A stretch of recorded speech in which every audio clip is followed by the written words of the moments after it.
My name's Ursula, and this is the channel where I interview people who have achieved financial independence. If you enjoy listening, then please do subscribe.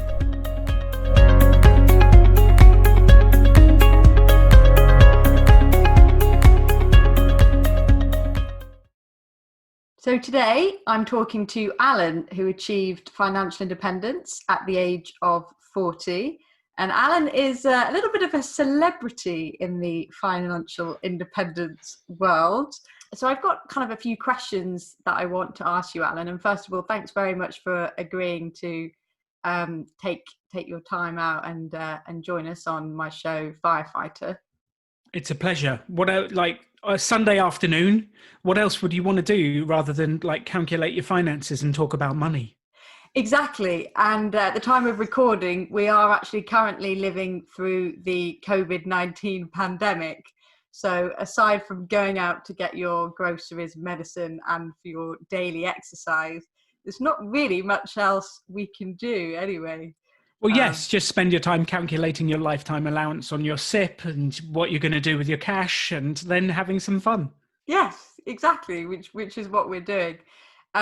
So I'm going to hit you with some of the slightly more difficult questions. So first of all, I want to know, obviously you've achieved financial independence. I presume you had to work pretty hard in order to do that, and you had to make a lot of sacrifices. And there are going to be listeners and watchers who are currently on that journey, and maybe they're finding it a bit of a struggle. And they're probably wondering, is it really worth all this hard work, this sort of delayed gratification, the not buying things that you want to buy, the maybe not going on holidays that you want to go to? Is it worth doing all this, even if you potentially question whether you'll even achieve financial independence? Well, there's actually a lot of elements to that question. Is it actually sacrifice to live in an FI way? And what does that mean? There is, even if it doesn't feel like sacrifice, is it a good way to live? And does it produce results? And even if the numbers show I can't get to financial independence, should I bother? You kind of got those three elements. And I think the final one is the most important to start with. Should I bother? If you do the sums and you think, okay, I'm saving X pounds a month, I'm saving my money, I'm putting it into my SIP, I'm putting it into my ISA, my target is $1 million, which gives me 40 grand a year to invest in. But I don't think I'll ever make it before retirement. I'll only get to X. Should you still bother? And my answer is unequivocally yes. Because would you rather have 20 grand a year coming in from your investments and then living off a state pension as well? Or would you rather have nothing? And it's this strange mentality of it's all or nothing. Like financial independence isn't binary. It's not 1 or a 0. I am either FI or I am not.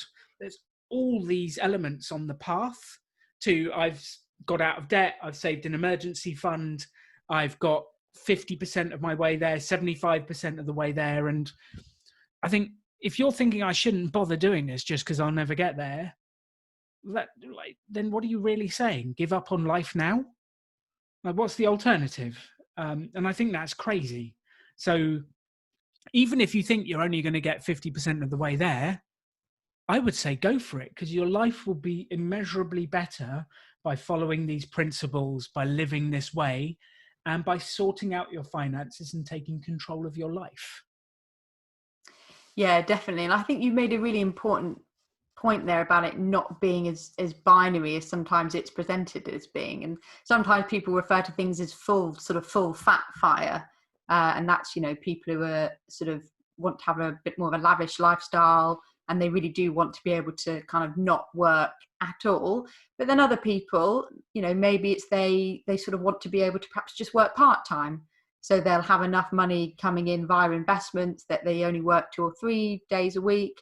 Or perhaps with other people, it's so that they can take a couple of years up to, maybe build a business, or maybe build kind of sort of alternative incomes. And then even with some people, I think just building up, in my experience anyway, just having an emergency fund, I mean, that can be necessarily life-changing, but it really changes your mindset, actually. And I think of times, even when I've been in jobs that I've not liked, but just kind of knowing that you have got that buffer, even if it's sort of 3 to 6 months, I think it can really change the way you view your life and perhaps make you feel like you've got a little sort of bit more control. And I think we'll probably find this, especially at the moment with COVID-19, with, potentially heading for a big recession, potentially millions of people losing their jobs. And I think it's going to, obviously there are some people who really are on such low salaries, or they're not even on salaries. It's sort of temporary and insecure work who can't, or are going to really struggle to build an emergency fund. But, I know plenty of people who are on good, decent salaries. They're on 50, 60K. And they don't have any savings whatsoever. And it's, these are really bright people. These are sort of Cambridge, Oxford, Oxford graduates. Then, they're very smart. But it's just, it's kind of astounding, really, that it's just that. I suppose it's that sort of mindset of building up that emergency fund and then kind of building up extra wealth, sort of after that, really.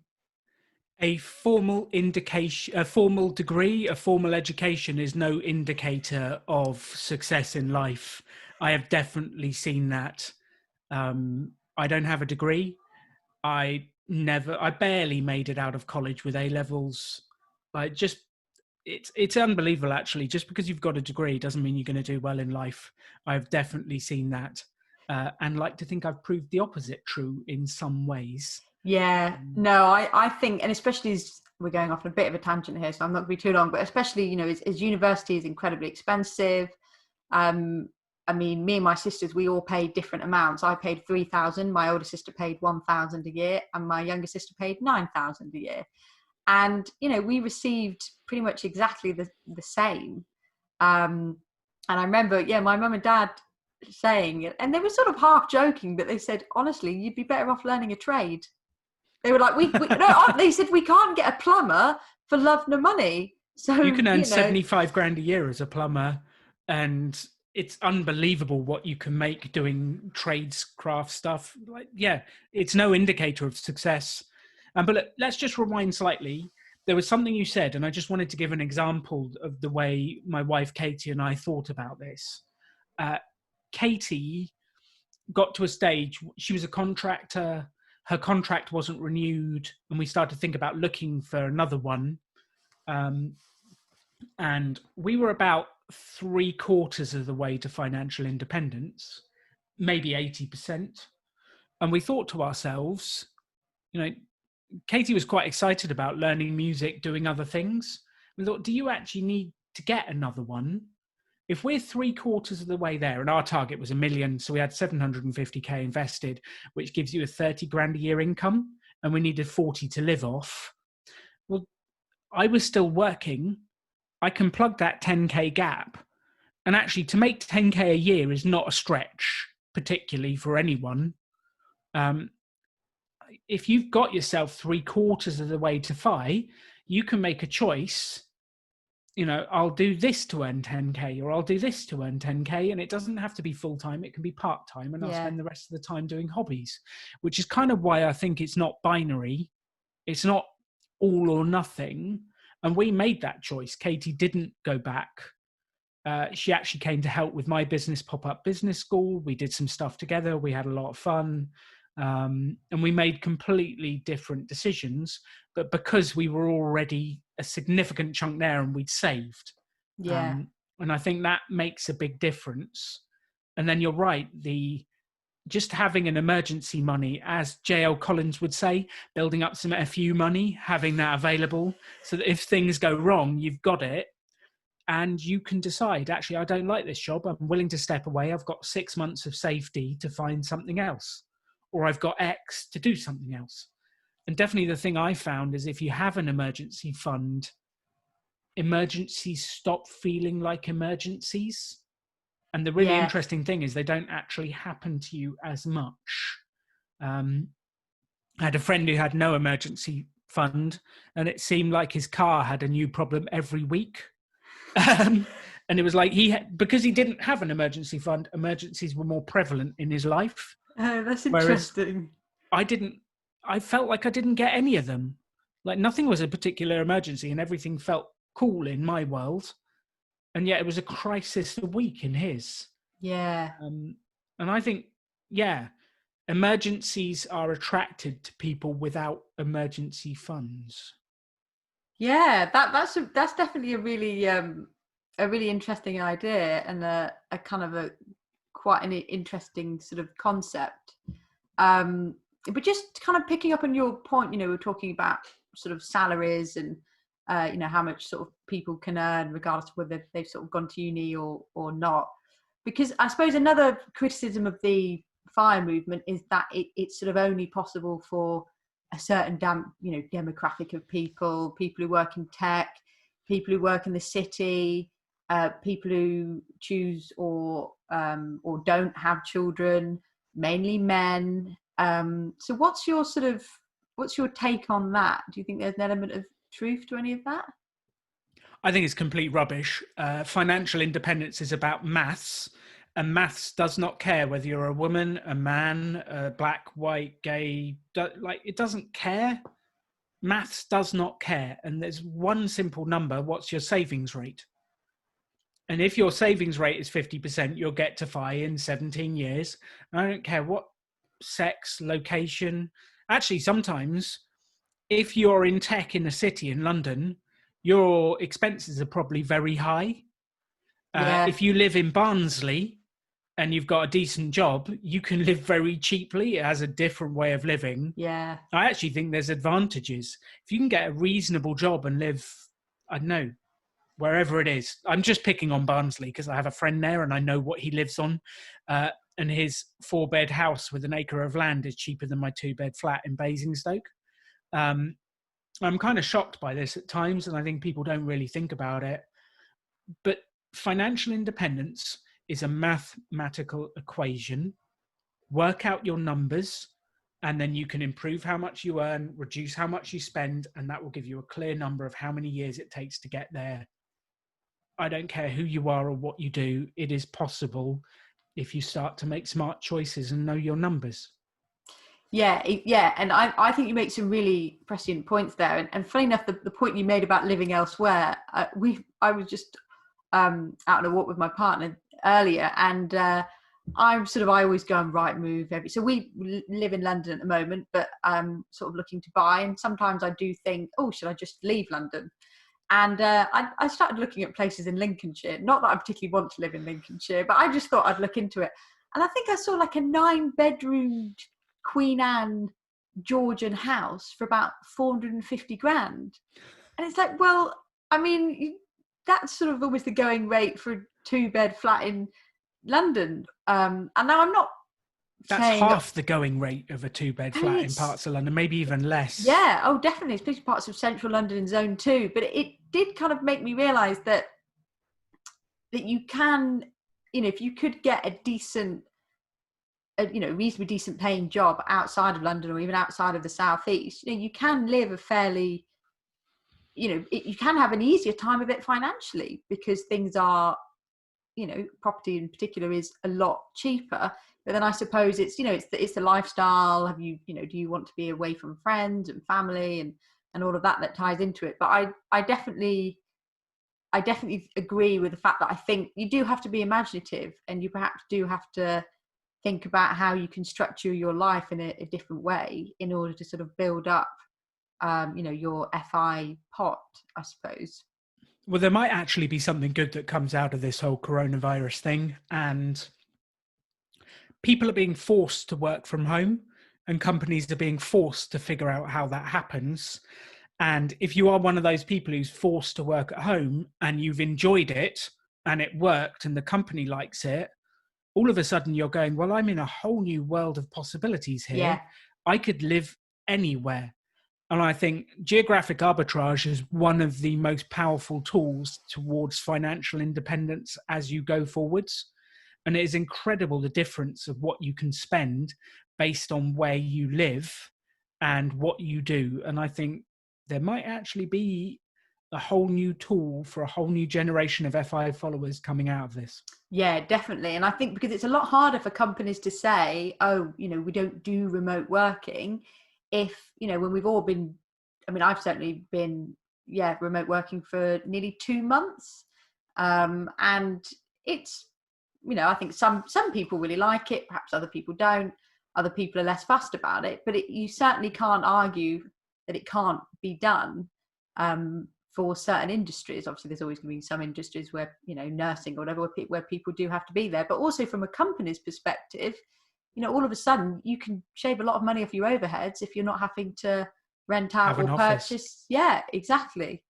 The other sort of criticism that sort of sometimes goes, is thrown at FIers and the kind of FI community is almost this idea that becoming FI is a little bit selfish, and if everyone sort of retired early, there'd be no one left to work and we'd all become lazy and economic output would fall. What do you what do you think of those kind of whole host of criticisms that I've put your way? So I've had quite a bit of haters when I was featured in the Telegraph. Who knew the Telegraph readers were such a nasty bunch? But several of the different papers, I've had lots of haters saying I'm a sponger, I'm a this, I'm a that, blah, blah, blah, blah, blah. You're living off everyone else. And like, they don't have a clue. Like, they literally don't have a clue. The fact I have saved and invested to look after myself means I am not sponging off everyone else. I have built my own wealth and I'm not living off the state. I'm not relying on the state. I'm actually contributing through my taxes and through what I do. I think it's complete and utter rubbish. And the second thing is, if you're smart enough to get to financial independence, you will have had to have worked hard for it. You will have had to have put in effort, created value in the world. The only real way you get wealthy in the world is by creating value for other people, whatever that is. And if you've done that for a period of time, that switch doesn't switch off. Nearly everyone who I have met, and I've met a lot of financially independent people, they do not go and sit on a beach and drink margaritas all day long and sponge. That's not the type of people you get. And actually, if you've worked all the way to get to FI, you've probably got the energy to still do stuff and create stuff. You're just doing different projects. Yeah. And you're doing it on your own terms. And you're going to have some fun in between, and you're doing it in a different way. Yeah. But it's utter rubbish that we're sponging. We actually become investors. We pay taxes. We create stuff. I've created more projects in retirement than I have. I was pretty damn creative in my working career, but then in retirement, I've built podcasts. I'm working on a TV show. I've written movies. I've done talks. I've traveled around the world doing stuff. I just think it's utter rubbish.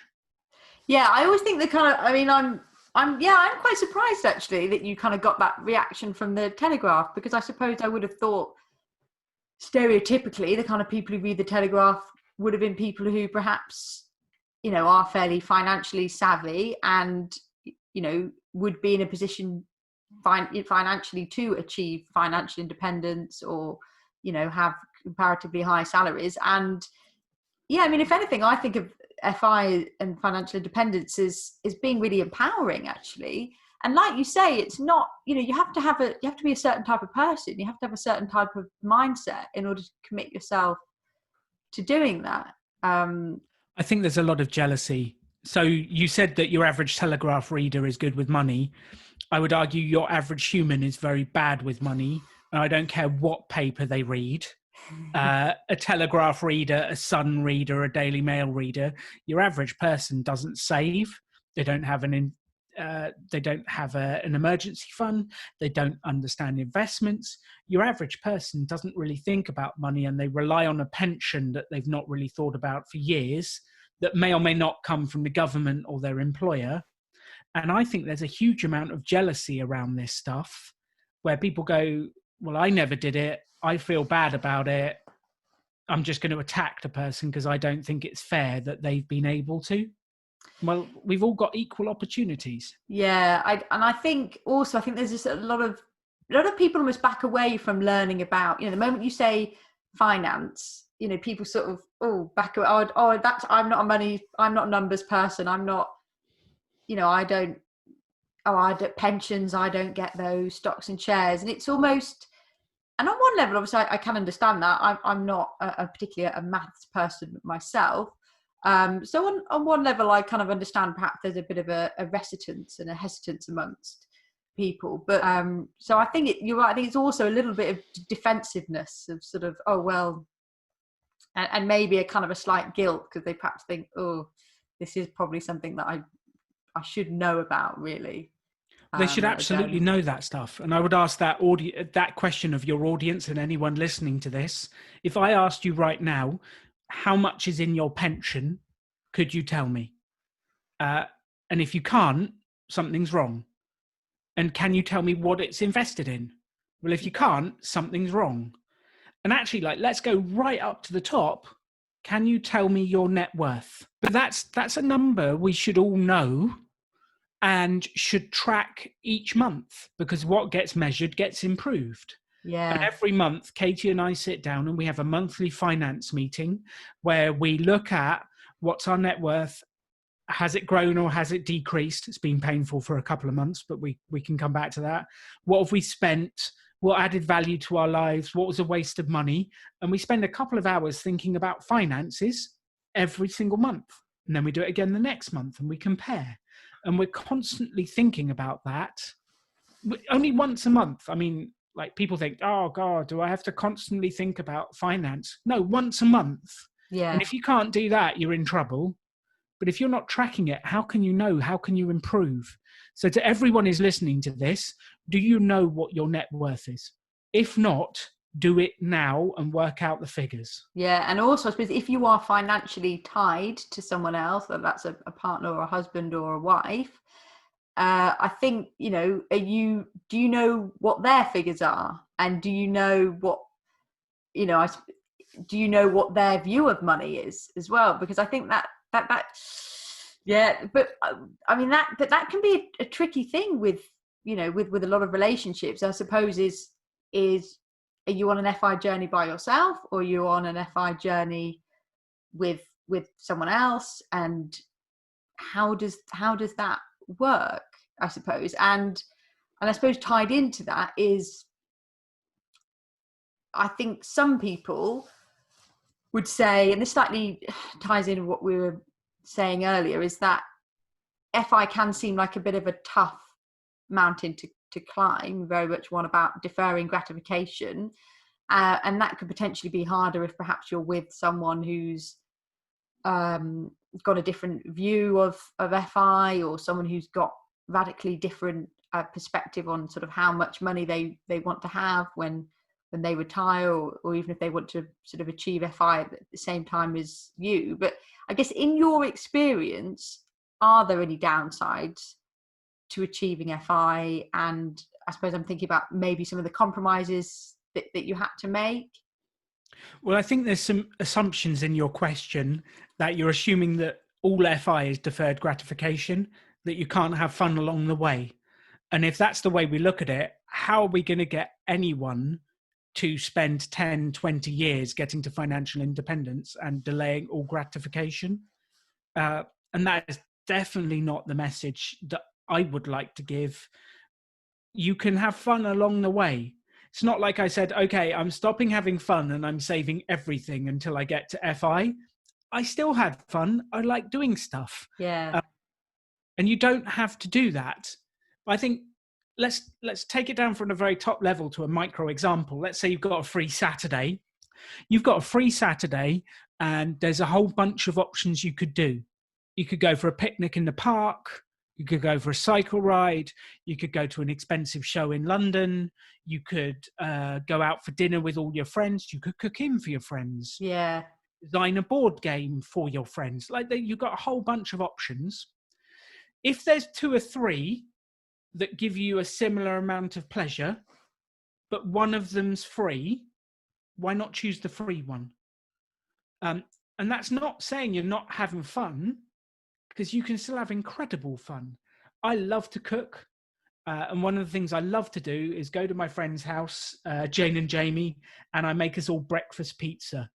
I make the dough, we top the pizzas together, and then we sit down with incredible coffee and have breakfast pizza. And it's just wonderful. It's just one of the most fun times connecting with my friends. Yeah. I love it. Or I could have gone out and spent a fortune and probably had a worse time. And you have a choice in any moment. It's not about deferring gratification. It's about having as much fun as you can for as little as you can. Yeah. And I think also it's not as if anyone's saying, oh, you can never go to a restaurant again, or you can never go to the theatre again. The question is, and this is the cultural training. If you listen to the radio and someone wins a big cash prize, like you've won 50 grand, woohoo! What's the first question the radio host asks? What are you going to spend it on? Yes. And we are culturally trained. What are you going to spend your pay rise, your bonus, your winnings on? What are you going to spend it on? Yeah. And that fundamentally is in the British psyche, that any extra money gets spent on stuff, things, food, upgrades, lifestyle. What people aren't making is actual choice about what they do with that money. And one of the expressions that I borrowed from J.L. Collins, which I think is incredible, is buy your freedom first. I think I read somewhere that there's a quite high proportion of them end up going bankrupt because they get all this money and they've got absolutely no idea what to do with it. And it's just spend. And I think what people don't realize is, you may think $1 million or a couple of million or even more than that is a lot of money. And I'm not saying it's not, but if you want to spend it, it will go quickly. Really quickly. What do you think, in order to achieve financial independence, in your experience, what sort of mindset do you need to have? So let me give you an example of exactly this point, and I'll lead on to mindset. I was at the Financial Independence Chautauqua, which is an event where like the different speakers for the financial independence world get together. It's a cool event. I was there. We're all sat around. Money's the number one subject. Money, freedom, happiness. That's what we talk about. And I made friends with the waiter on the rooftop bar. And we were talking about finance. And I said, oh, you're young. What are you doing? And, then I asked him the question. We were talking about being there for the finance thing. I said, so how could we help you? He said, well, you could give me €1 million. We were in Portugal at the time. And I'm like, oh, that's interesting. What will you spend it on? I thought I'd use the question everyone else does.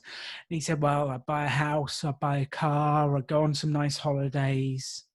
I said, excellent. So if I give you $1 million, you're going to spend it. What will you have left? And the answer is nothing. And the really fascinating thing is, he was 19, 20 years old. If I'd have given him $1 million and he'd have invested it, he could have 40 grand a year for the rest of his life to live off. But he would have blown the whole lot and had nothing to show within a year or two. And the difference is the education with what to do with the money and how to think about money. So the number one thing for anyone to do when you're talking about financial independence is your education around money, the language of investments, and learning how to think about it and what to do with it. That's what you've got to shift. That's what's going to get you to financial independence, is the way you think. Because if you want different results, change the way you think. If you always think the same way and act the same way, you'll always get the same results. So that's the bit, which I guess brings us on to the question, well, what does that actually mean? What is the mindset of financial independence?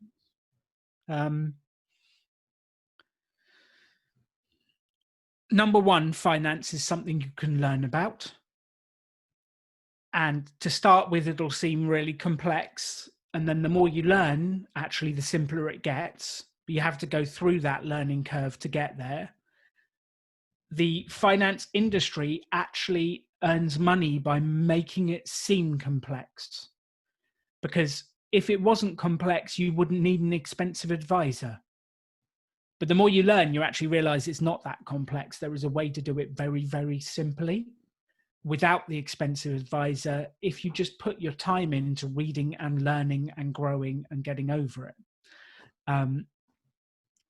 The other thing to do is to change your beliefs about money.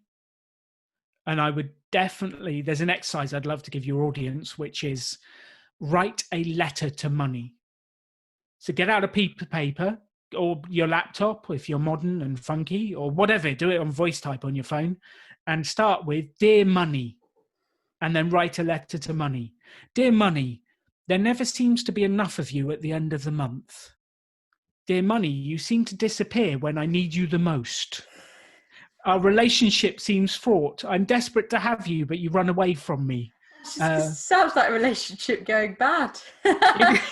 For most people, that's the reality of their relationship with money.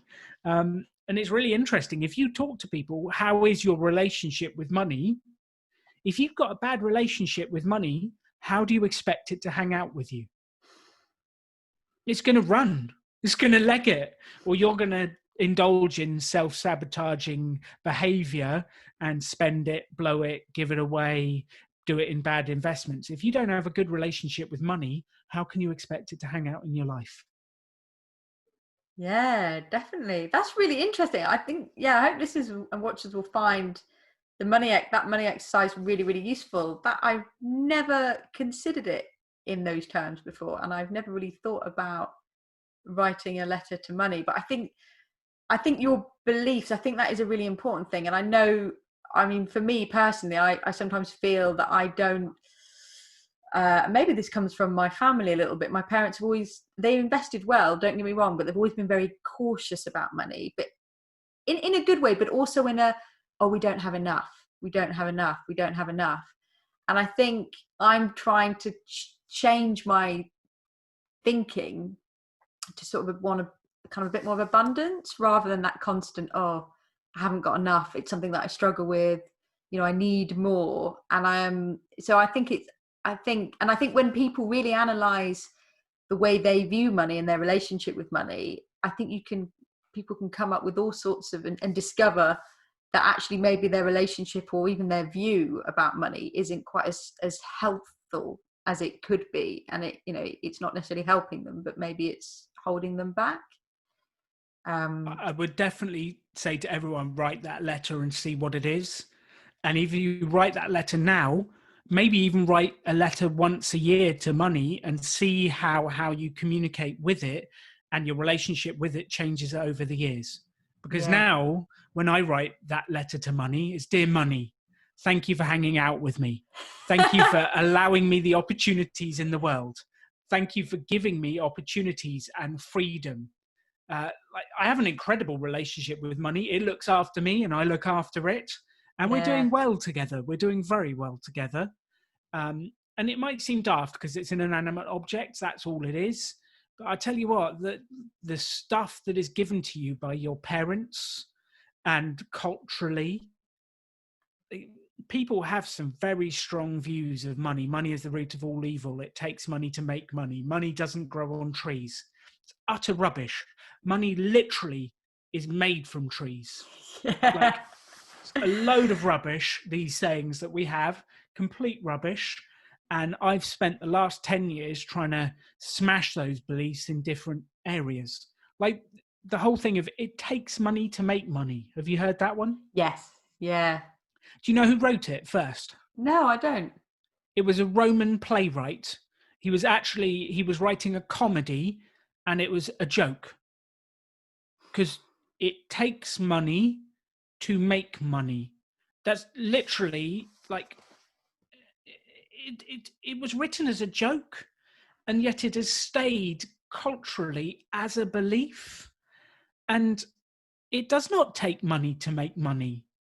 You can go out and build a website with no money. You can offer to wash a car and make money with no money. Like, there is so many ways to make money without having money. And yet there's this cultural belief that we need cash first. And most of these beliefs that are available culturally that will come out through your letter to money are just not true. Yeah, and also, if anything, I think some of those phrases actually kind of act to sort of prevent it. Kind of they're quite disempowering, really, because especially that it takes money to make money. Well, that if someone who perhaps doesn't have very much money, they just think, oh well, that's it then. It's That's exactly the really, same as the rich get rich and the poor get poorer. yeah, Exactly the same. And these beliefs are completely disempowering. They will stop you making progress and they will trap you. And yeah. you have a choice: keep them and stay trapped, or dispel them and make progress. And it's up to every single one of us to make that choice. Yeah, and you're right. They can sort of turn into a bit of a self-fulfilling prophecy, if anything. But I just want to turn on to slightly more personal questions because I think listeners are going to be quite interested in, What do and you I want to suppose know? in your journey, right? You know, you've become financially independent. So just tell us what did you sort of do, I guess, before you achieved FI, and kind of what sparked your interest in sort of financial independence? I've had so many different jobs. I was a landscape gardener. I was a waiter. I ran a bar. I did kids after school clubs. I sold photocopiers. I did telesales. Like I probably had 25 different jobs. I've tried everything. I've struggled. I've been fired many times. And eventually I decided to launch my own business. That was back in 2008 at the height of the recession. Great timing, Alan. And that was a real struggle for a couple of years before it started to take off. Then I launched PopUp Business School, and that's been an incredible journey. And we travel around the world and we help people build businesses with no money. And every course is free because we get it funded by government agencies, by housing associations, and then we give the education of how to be an entrepreneur away for free to the people who need it the most. So I've had a whole host of jobs and careers, and I've ended up on something I truly loved. And I'm still involved every now and again. But getting to FI has given me a whole host of freedom to follow other passions and dreams as well. Wow. So yeah, I think probably maybe some of our listeners have probably heard about the Pop-Up Business School. How did you sort of come up with the concept for that? And are you sort of going I mean, yeah, I love traveling. So, and I really enjoy engaging with people. And I've heard brilliant things about the Pop-Up Business School, by the way. So I had a quick chat with Barney, the escape artist, who said that you are literally doing God's work with the Pop-Up. Wow. Yes, that's what he said. So yeah, just tell us a little bit more about about the Pop-Up Business School and how else do you sort of spend your time in projects and things? So the Pop-Up Business School, I went to the government for support starting my own business, and they gave me 3 workshops: how to write a business plan, super exciting; finance, which is a code word for how to get into debt, and marketing. And they did more to put me off starting a business than they did to actually help me. And I was shocked at how bad the service was. And I went on a search afterwards going, there must be a better way. There must be a better way to launch a business than a business plan and a big loan. And I spent years trying to find it. I complained about the British government service. And eventually I decided to start Pop-Up Business School to do what I felt Business Link had failed to do. And Business Link was the government service. And we teach how to build a business plan how to build a business without debt. You don't need a complex business plan. You don't need debt. It's how to get going for free. And that's what I've been drumming on about for years. And the course is completely free. We give it away to everyone. And that's what I love to do. That's what I've absolutely loved to do. But since we hit FI, your second part of your question, actually, it was my 40th birthday that triggered this. It's incredible how we wait for round numbers to have significant thoughts. I don't see there's a need for it, but I did. I thought, I've always wanted to write a movie. So why aren't I doing it? I've hit FI. I don't need to earn money if I don't want to. So I decided to go and write a movie. So I traveled to Los Angeles and spent a couple of months writing a movie, which led to other cool projects. I'm launching a new podcast with Choose FI, which is called Rebel Entrepreneur. I'm working on a TV show based on the PopUp Business School stuff. Well, I'm just out there having fun. We spent a month in Thailand having pad Thai and eating all the Thai food. Like, we're just out there having as much fun as possible. But I still like to do stuff that means something and makes a difference in the world. I derive energy and happiness from contribution. Yeah.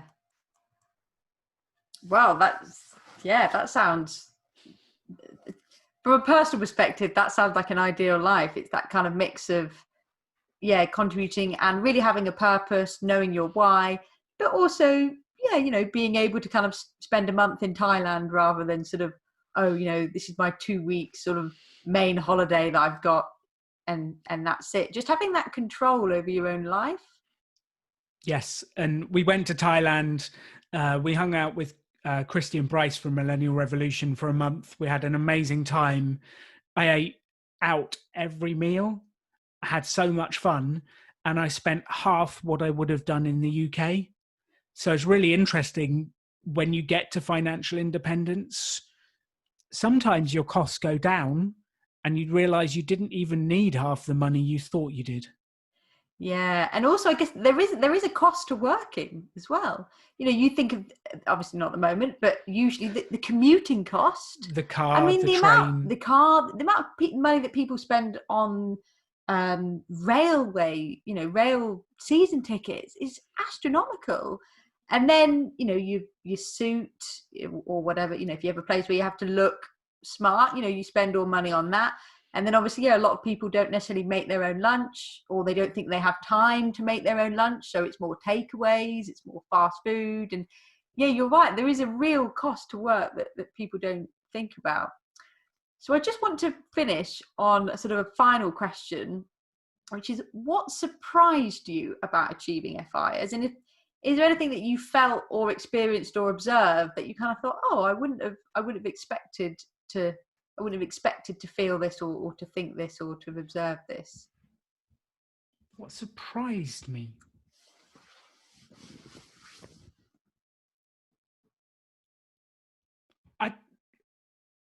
I'm not sure I have been surprised. It's genuinely as good as it sounds.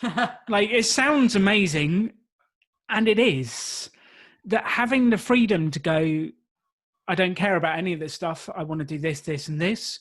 Having the freedom to travel, having the freedom to do whatever you want. I bought my freedom, and it is genuinely as good as it sounds. I think that there's a bit of rhetoric in the FI world that you get to financial independence, and then you're like, oh, is this it?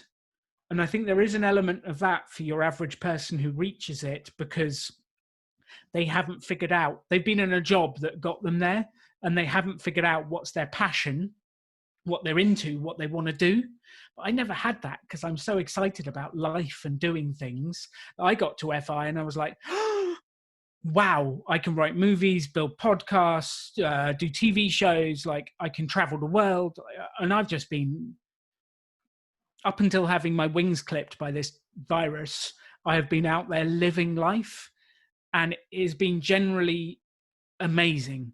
I think the people who struggle with it, who find it surprising, are the ones that haven't taken the time to understand their own desires, passions, and identity outside of work. And that's where the surprise for people comes, is they go, oh, I've reached FI. Oh no, now I have to spend 24 hours a day with my partner, and I have to spend 24 hours a day with myself with no distraction from work. And it can actually be quite painful for that person who's not prepared or thought about it. But I never had any of that. I've just been exciting, and it's genuinely better than I could have imagined. It's amazing. Okay, well, I think we will finish on that very, very positive note. Thanks very much, Alan, for being on my show. And listeners and watchers, I hope you've enjoyed, and please do like, share and subscribe.